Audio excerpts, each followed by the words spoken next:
morning and welcome back to the Lovin Dubai show. And as always, we are bringing you the top and most trending news in the UAE. And our top story for today is UAE students who take more than 15 days of unexcused absences may have to repeat a year. Dubai police has confiscated a minivan loaded with gas cylinders, and a camel was sold for 500 million dirhams at a hunting exhibition in Abu Dhabi. in today's rapid weather report. It's mostly sunny with temperatures at 32 degrees Celsius, but surely feels like 38 degrees Celsius. Now, I know that you're all asking right now, where are the two usual faces that you always see, Casey and Masa? Casey is unfortunately sick. I hope she feels better soon. She'll get better and soon. Masa has a shoot that she's on, but I wanted to ask you a question, Lakshmi. I've been thinking about this for a while now. It's like, don't love your job. Job your love.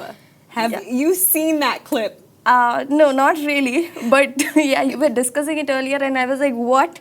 But makes sense. Like somewhere it makes sense. But no, basically what it was, this podcaster, she is really amazing, honestly. I do love when she goes on podcasts. Her name is Sara Madani, and there is this clip of her that is going absolutely viral. Like, you've gone viral if your videos have reached the States. Like, they've reached Americans. Like, Americans are reacting to it. And it was just her basically saying, she was talking about, I think, her experience with fashion school, and like, because she was a girl, that's what she was told to do. And then she proceeded to say, don't love your job your love. Now a lot of people said that doesn't make sense. That doesn't make sense. I don't know if they're maybe tired of hustle culture or what it is, but what do you think that means, Lakshmi? Do you understand what she means? I get the essence. But Yeah. the writer in me doesn't get the way it's filmed, but definitely get the essence. I get the point. Don't let the job run you. Do something that you love doing. Yeah, it makes sense. I just find it hilarious. It's so good. It's so good. And it's so funny because the interviewer who's talking to her was like, yeah, I really get that. And I'm just like, you know what? I understood her. I think for me, with the entire don't love your job your love point, I think for me, I even took it as like this point of is sometimes I feel like some people have to see, their love. They have to see how they love people, how they treat people, honestly, as a job. Because we all put effort into our jobs, no? Yes. But some people don't put effort. Some people don't put effort into their friendships. Like they don't see it as something that has to be like scheduled into their calendar or some. Do you get what I'm saying? I think like a set plan, and I think it's a good thing, by the way, to put people on your calendar. But that's that's a very normal adult life thing. So? Yeah, still I make plans like I've got work today and work ends at this point of time. So maybe after that I'll take like 1 hour in the metro and then I'll come to you. And it's all it gets back to scheduling, and that's fine. For me, it's important that at some point we are there in the schedule. Yeah, I agree with you. I remember I saw this video of Muna Katan talking basically, and the famous perfumer, and you know what she said, Lakshmi? Oh my God, this is gonna shock you, girl. She was like, she basically schedules, what's it called? She schedules cuddling time with her husband on her calendar. Listen, I don't judge my girl. I don't judge her whatsoever. Listen, if you want to schedule that, go ahead. You're making time for the people you love. Is that a form of jobbing your love? I don't know, but when you reach to that point, maybe I think life's got way too busy. Like if you have to schedule a particular cuddling time, so like I know that all these therapists, they talk about how you need to make the time for it, but I couldn't imagine scheduling that part of life. But good for her. I love it for her. Like, yes, schedule everything. Give the people you love the time that they deserve. So moving on to our stories for today. Yes. So our first story is UAE students who take more than 15 days of unexcused absences may have to repeat a year. So starting from the 2025-26 academic year, public school students in the UAE are facing a stricter attendance rule. So students who rack up more than 15 days of unexcused leaves, they may have to repeat the entire year all over again. So that's actually a really big shift, but it's all part of efforts to boost discipline and tackle the learning loss that happens when kids skip school, especially right before exam season. There are valid reasons for leaves though. So things like, illness, travel for medical treatment, taking part in national or international, events, emergencies, or the passing of a close relative. These are all considered special reasons to excuse people from. And there are few students who get exceptions for, if they are people of determination or they have certain chronic illnesses that they deal with, they can get excused as well. But here's the process. After just 1 day of unexcused absence, a written alert will be sent. In schools now keep skipping, and up to 3 warnings are going to be issued. So between 6 to 10 unexcused absences, the student's file gets referred to the Child Protection Unit. And if the number hits, say, 15 days, the ministry steps in and the student may need to repeat the year. Oh, and a heads up, missing school on a Friday or on a day right before or after a holiday actually counts as 2 unexcused absences. Do we think that this is fair? Do you think that this is fair? It feels like, they've cracked the code of how we normally take leaves. So what you think so? Yeah, I mean, it was kind of obvious also. If there's a public holiday coming up, we plan ahead. We are like, if we take a Thursday leave, Thursday, Friday, Saturday, Sunday it is. So they know that, and I think for students it's a good thing because they'd be, promoted to attend more classes, especially since they mentioned before exams, how people skip classes. So that can be that can be avoided. So you're with this? Not entirely, yeah. But I feel like, you can have your way around it. Like all the justified leaves that they have mentioned, those are, common things that we keep saying, that I'm not feeling well today and all of that. No, but it's true. Look, when I take a look at this, my thing is look, if you've taken like a month of leave during the school year, that is like a bit weird. That is a bit too much. But like the best thing about school for me was the fact that I could like take a day off when I was not feeling well, or sometimes when I was just like mentally not there. And it's like when I take a look at this, like I feel so bad for the kids in school nowadays. Are you seeing so many of the rules that are coming out? Yes, like you can't wear makeup now. You have to hand your phone in. You can't be on your phone. And now you can't take this many leave days or right before a weekend. Like what if they're sick? Like for me, I truly don't think that like the solution to making kids better or whatever it is all of these strict policies. So I don't think it is. Agree. I think that I agree to the extent that for me the thing was the reason I used to go to school is because I loved it. Like the classes, I actually love the classes. Very weird. Oh, okay. So that's why. Sorry. Sorry. Oh, girl. I love it. I didn't expect to hear that. Okay. I loved going to school and so bunking the classes wasn't a thing for me. Like I didn't really think of it actually. And I also up to a good point of time, I don't think we were given phones either. So now I see phones with a lot of kids, but earlier, I sound so old saying this, but at my point of time, there weren't really phones. I didn't get my phone until maybe high school, 11th grade. I had my phone, and you know what it was? At what point?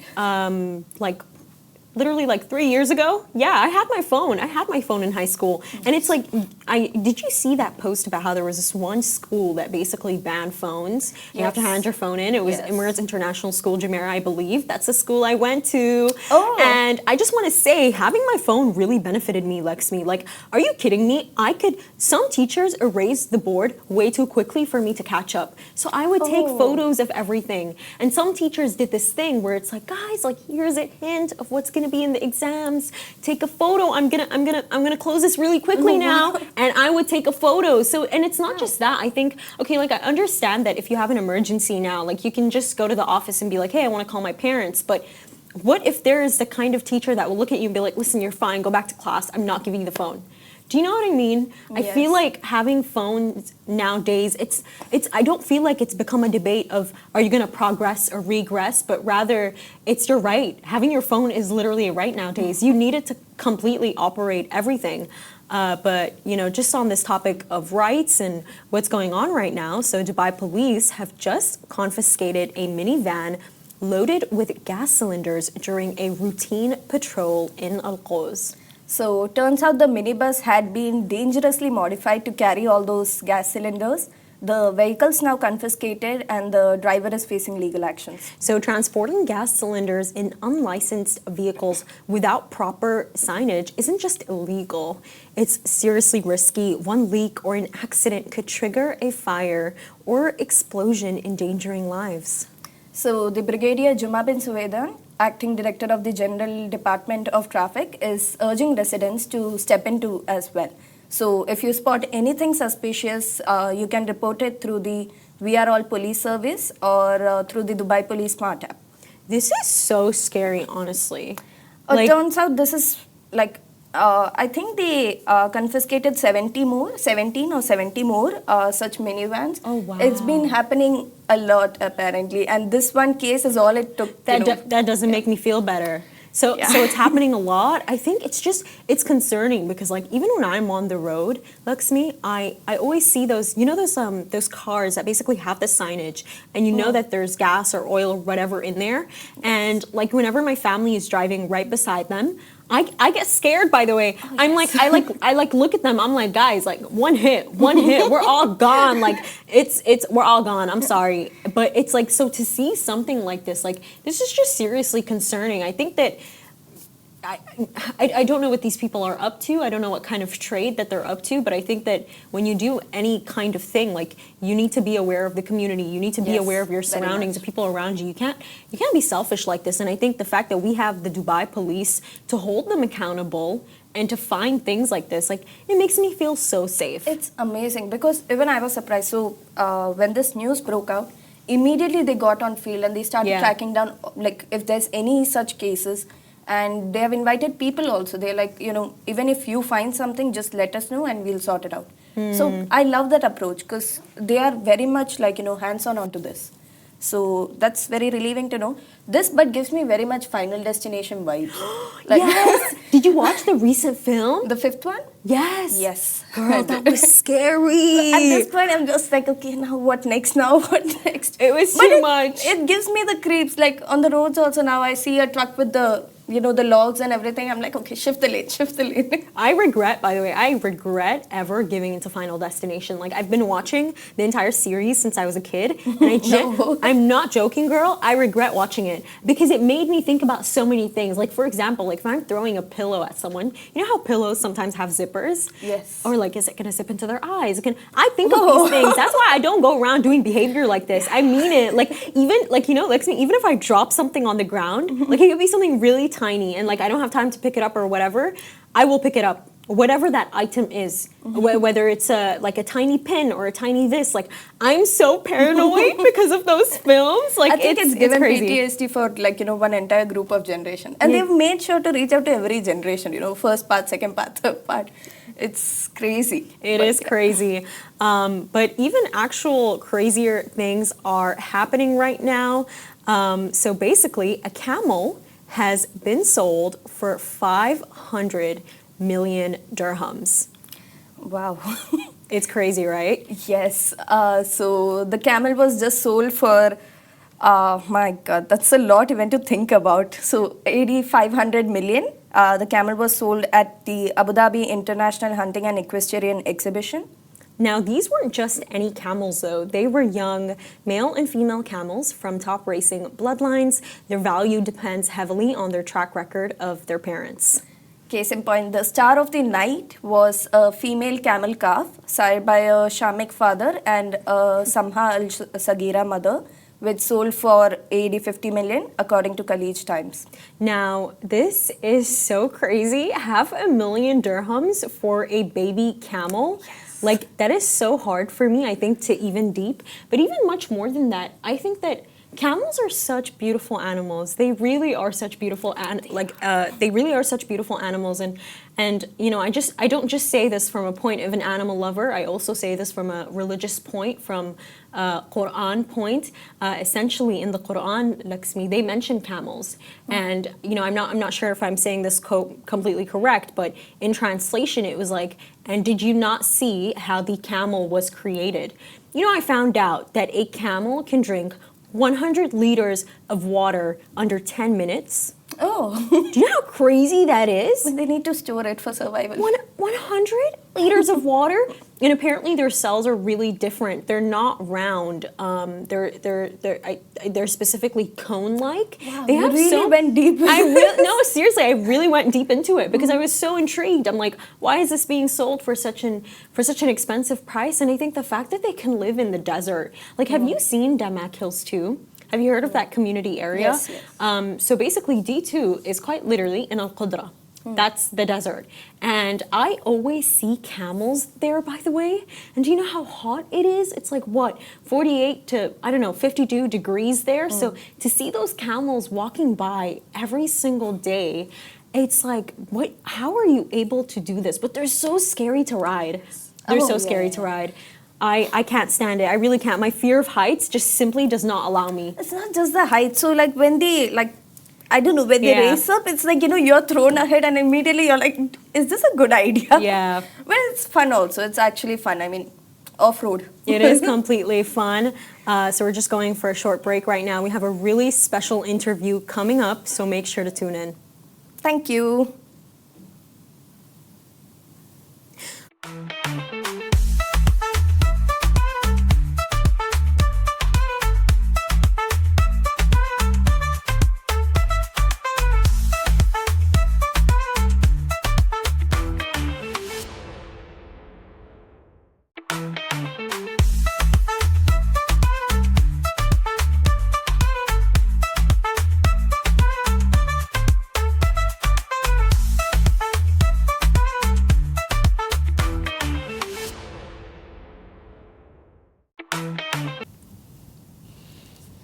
Welcome back, everyone. So today's guests are Tommy Ramdhan, British sprint champion and coach, and Fatima Rashid, a remarkable transplant athlete. Now, together, they've trained for the 2025 World Transplant Games, overcoming incredible challenges and bringing home medals. Now, it's a really inspiring story of determination and teamwork. Guys, it's so lovely to have you here today. How are you guys feeling? Thank you so much for being here.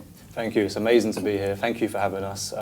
It's good to be here and celebrate Fatima and Omar's success at the World Transplant Games. It's been amazing to coach them on their journey, albeit a short journey. People think, albeit they've got gold medals, that they've been here for a long time sprinting, but they haven't. It's been a very short journey.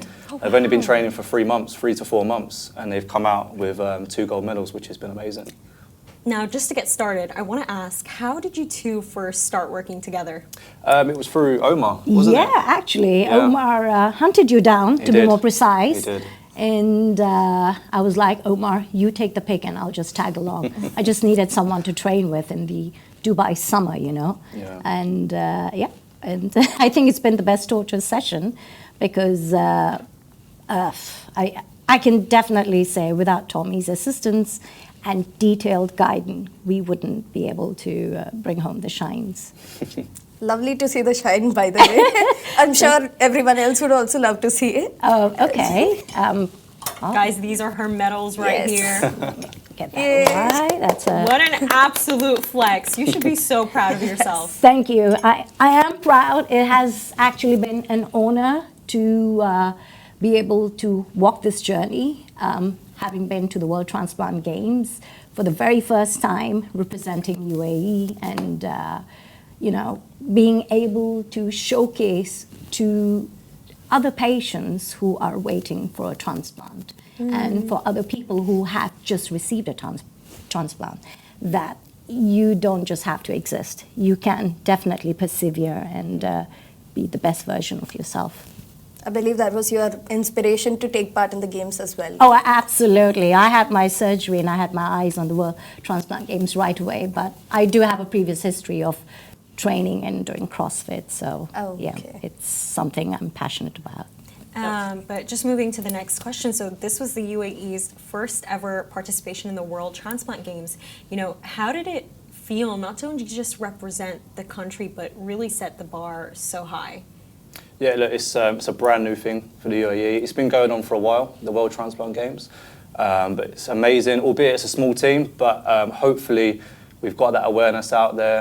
We've spread the word that there is a team, and it's every 2 years, am I right? Yes, every yeah, 2 it's years. every So 2 years. it's not like the Olympics or World Championships at the highest level where it's every 4 years, or the Olympics every 4 years, but World Championships every 2 years. So there's a lot more opportunities there. The next goal for us really is to have a GCC Middle East Games as well. So we just want to spread it in the Middle East, hopefully host that in Dubai as well, so we get a lot more awareness. Hopefully get more countries in the Middle East competing as well, because there's hardly any at the moment. So it's great for the UAE to get involved in that and then try and get more success and more medals in the future World Transplant Games. Absolutely. Definitely. So Fatima, like, you know, most people just complain about leg day actually, but you went straight from transplant to training. So how was the training like? Like Tommy said, we technically started training for the games in May. So come Dubai summer, and me and Omar are on the tracks getting tortured by Tommy. But prior to that, I was already training on a regular basis. I mean, as a transplant patient, we have to take care of ourselves through many means, through diet, through medication, and of course an active lifestyle. But I think in today's day and age, everyone needs to pretty much omit the medication and do an active lifestyle. The preparation was physical as well as mental. It was quite arduous. I felt ill during my training session, and there was a lot of FOMO out there that I am losing out on training time. So I used that to just prepare myself mentally to just give it my best. And yeah, for something as big as this, normally it takes athletes 8 to 9, 10 months, or people have had a history before.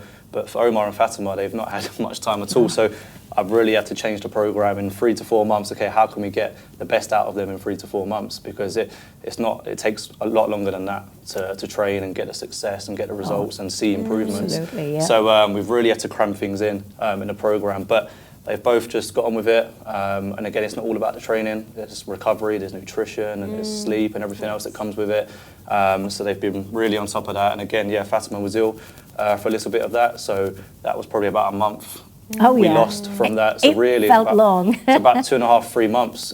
Really, we've got some good work in. So, but that aside, they've done amazing. And look, they've come out with 2 gold medals, Well, both of them. So it's been but great. Tommy is unforgiving, right? He puts you on this regiment, he asks you to take care. I was in fact jokingly saying, I didn't know I had such a young father, you know. But it's amazing because we're at the games and there's still drama unfolding. I had a sprained ankle, and Tommy's like, okay, put it up, do this, do that, you know. And It would have been really challenging though. I mean, you had like less than half of the time normally athletes take for training and, you know, appearing there.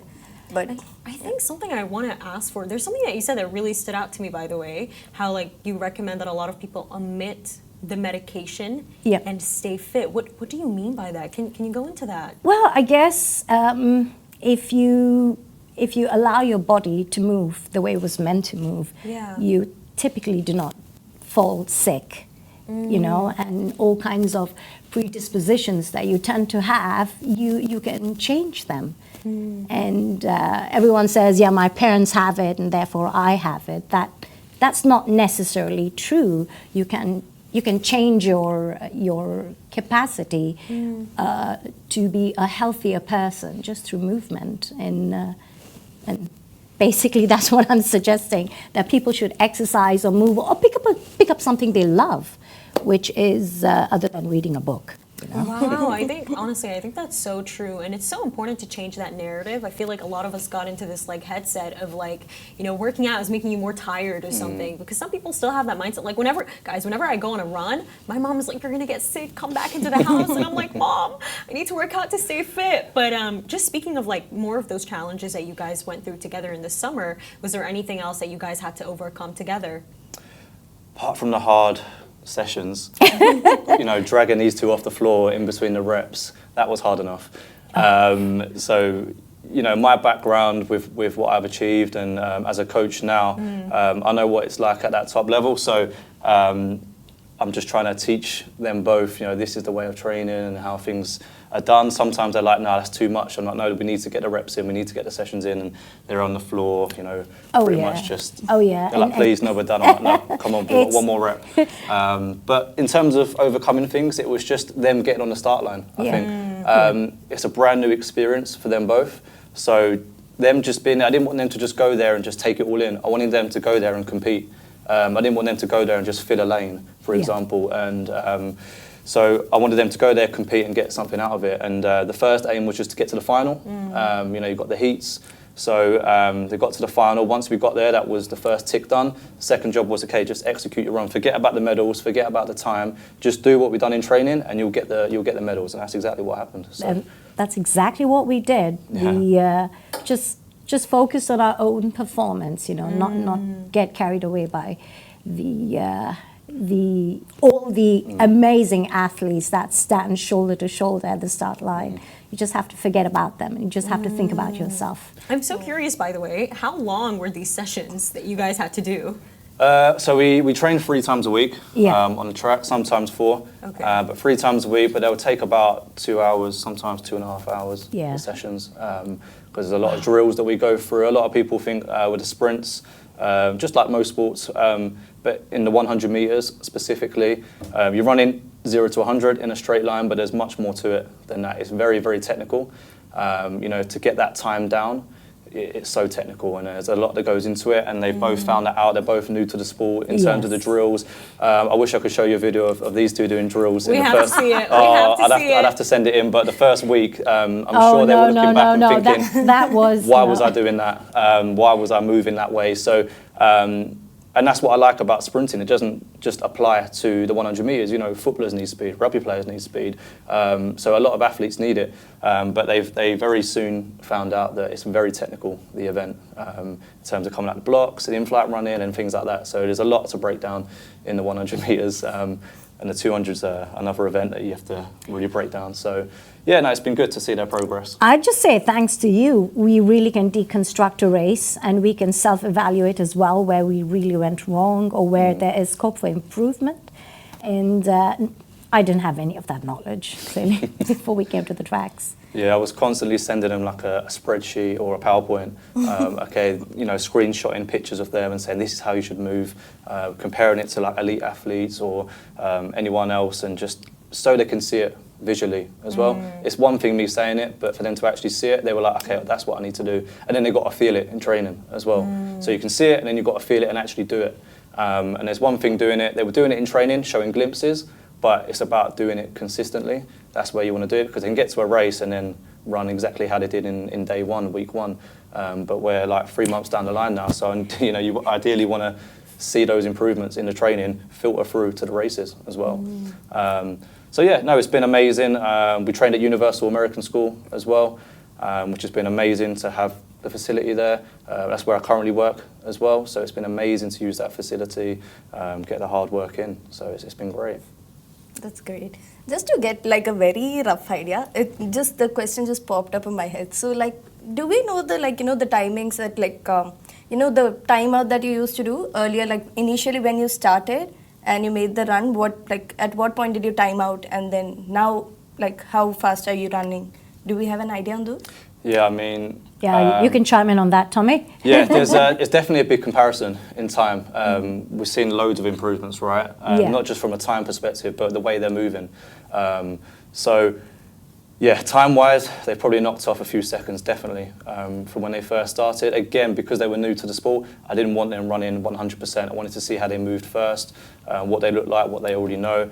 I didn't want any injuries and things like that. So again, that can set us back 3 weeks any sort of niggle or injury. 3 weeks. Yeah. I mean, for people of my age, I'm sorry, that's longer than 3 weeks. Yeah, and we didn't have time to have any sort of issues or problems, which is why I was so onto them about recovery and things like that, because we only had 3 months. Yeah. We haven't got time to miss 1, 2 or 3 sessions at all.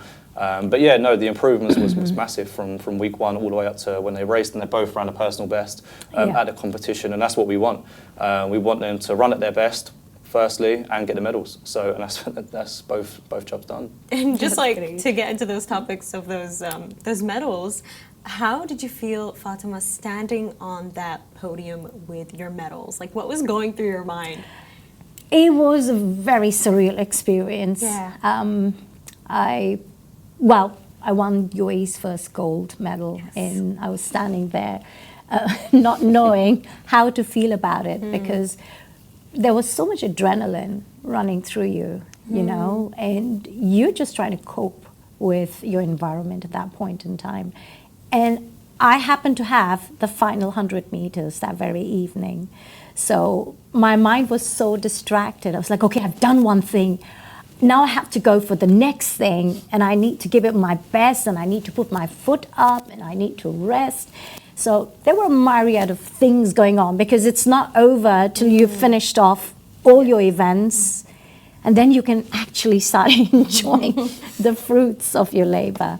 So, but for that very second, it was, you know, everyone around me was so much more excited than I was. That was the truth. It was like, oh my God, you won the first gold. And I was like, UAE's first ever gold. I was like, I did, didn't I? Oh, okay. Oh, yeah. But I don't know. It must be my age that things just take time to settle, yeah?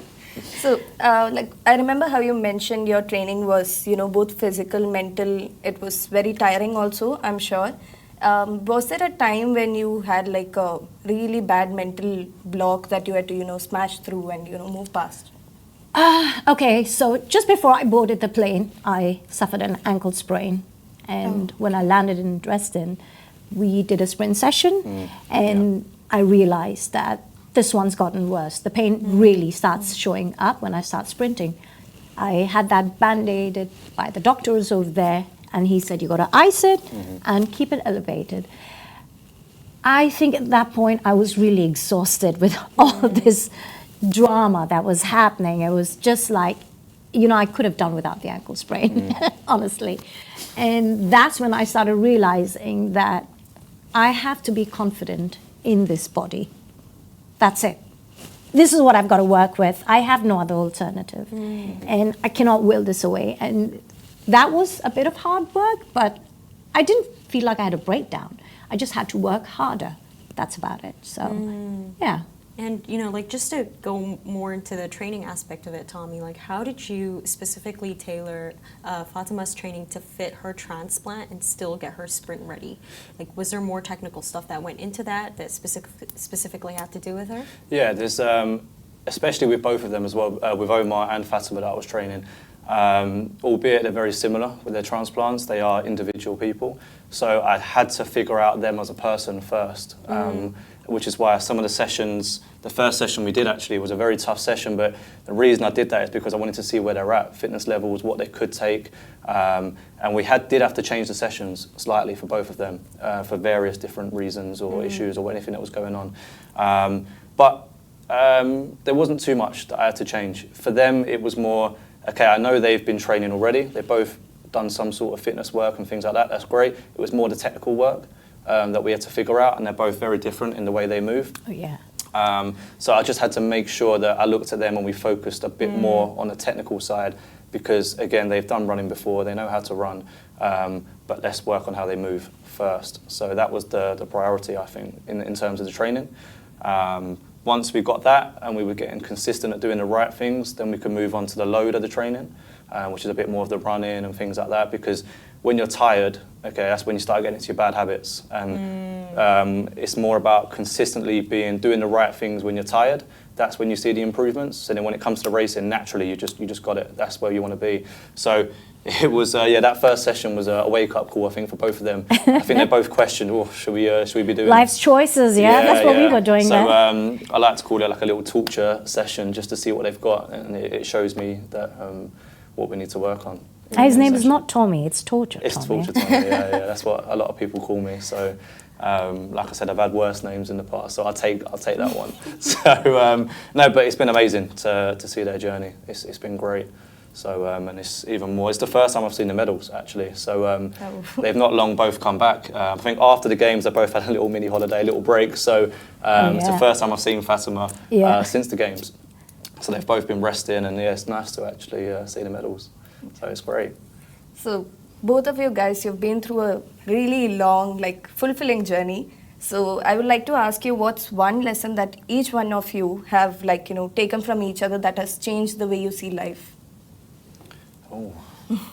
Yeah, you go first on that one. What's one thing that's changed? It's the first time I've ever worked with a transplant athlete, for one. So it was good for me to actually just see the difference in load of the training. And to be honest, it's not that much different, if I'm being honest. But it's just a different mindset. I think for me, it's the mindset. Knowing what they've both been through, that's the biggest thing for me. Knowing what they've gone through with the transplant. You know, when I look at other athletes now and they're like, oh, coach, it's too tough, that haven't had a transplant. I'm like, I'll just use these two as an example and say, look, they've been through a lot worse and look what they're doing. So I think the biggest thing for me that I've noticed is the mindset of Omar and Fatima. It's been amazing to see how they've just come through anything and battled through anything. And that's not just from the sessions itself, that's just in life. So it's great to see and great to work with these two athletes in that sense. But yeah, definitely the mindset for me has been the biggest thing that I've noticed and how strong they are. Yourself? Well, sorry, the question was more regarding with Tommy, or was it in general through this entire experience? Firstly, I realized that this sprinting is not just sprinting. It is definitely a mind game. I have sprinted in the past, but it felt nothing like that at this point in my life. And when I went to Dresden and I saw all the other transplant patients come together and compete and rejoice life. I mean, I ran with a heart transplant patient. It was such an honor to have such a worthy opponent, you know. It just goes to show the miracle that the mind can be, you know, after having pursued such a difficult, you know, life. So I was completely blown away. And I went there to compete, and I had an amazing time, but I think it was the spirit of all the people out there, you know. I mean, it was unlike anything I'd ever seen. Never been surrounded by thousands and thousands of transplant patients, you know, who look like absolutely normal people, but just with scars on their bodies, you know. So it was very humbling. It made my journey look super easy. So. Yeah, and albeit it's a competition and everyone's striving for gold and for medals, it's also a celebration as well, oh, right? Oh, absolutely. You know, when you're there with everyone that's been through the same journey as you, it's definitely a celebration. Oh, and, totally. Well, in the moment, you're like, no, I want to win. But afterwards, it is, you know, get together and albeit they're competitors, you'll speak to them afterwards once it's all done because, you know, you've worked hard for this. So you don't want to get there and just be like, oh, you know, and socialise too much. You know, it drains your energy. Let's go there and compete. And then you'll have the fun afterwards. But yeah, it's definitely a celebration for everyone to come together and realise what they've, the gift that they've all got. Wow, guys, that was really beautiful. You gave me goosebumps there, Fatima. For the last question, you know, I know that a lot of athletes are looking up to you guys right now. What would be your like key core message for them? Like, what advice would you have for young people, for aspiring athletes to do what you've done? For me, the message is to just, I suppose, do what you love, because the minute you don't enjoy it, you wouldn't put the hard work in. Yeah. You know, if they didn't enjoy athletics and didn't, or sprinting in this sense, they wouldn't turn up to training and they wouldn't turn up on time. They wouldn't do all the other things outside, which is what I've already said about the sleep, nutrition, and things like that. I think the minute you don't enjoy something, you just don't put your all into it. So really find what you love and really go for that. I see that in my current job at the moment. I work as head of high performance at Universal American School for Alpha Tame, and I see that with all the kids. The minute they love something, they're all in. So, and I can see with the kids that don't enjoy it, they're just there, they're not really taking part. So then I say to them, look, what do you enjoy? What do you love doing? Oh, I love football, I love basketball, rugby, whatever that is. We'll go and do that. Just because your friends are there, go and make some new friends. So just do what you love and do what you enjoy is the message that I would say, because you will put your all into it and once you enjoy it. And I was like, okay, how do I cover something? Because you've covered everything, Tommy. But yes, he's right. You've got to enjoy what you do. And, I've said this once before, but in a different context, but it seems to apply. Find something you love and die trying to do your best in it, We had I just totally started agree the with day you. actually with that idea, the joke. Yeah, and in the beginning of the show, it's like there's this podcast clip that's trending, guys. It's like, don't love your job your love. And I was telling her about it, but honestly, I do think it's so true. It was so lovely having you guys Thank you very today, much. hearing your story. It's truly Thank you. special. Thank you so much for tuning, everyone. This is Coach Torture Tommy and Fatima. Thank you for tuning Fatima, in, and have a lovely day. Thank you.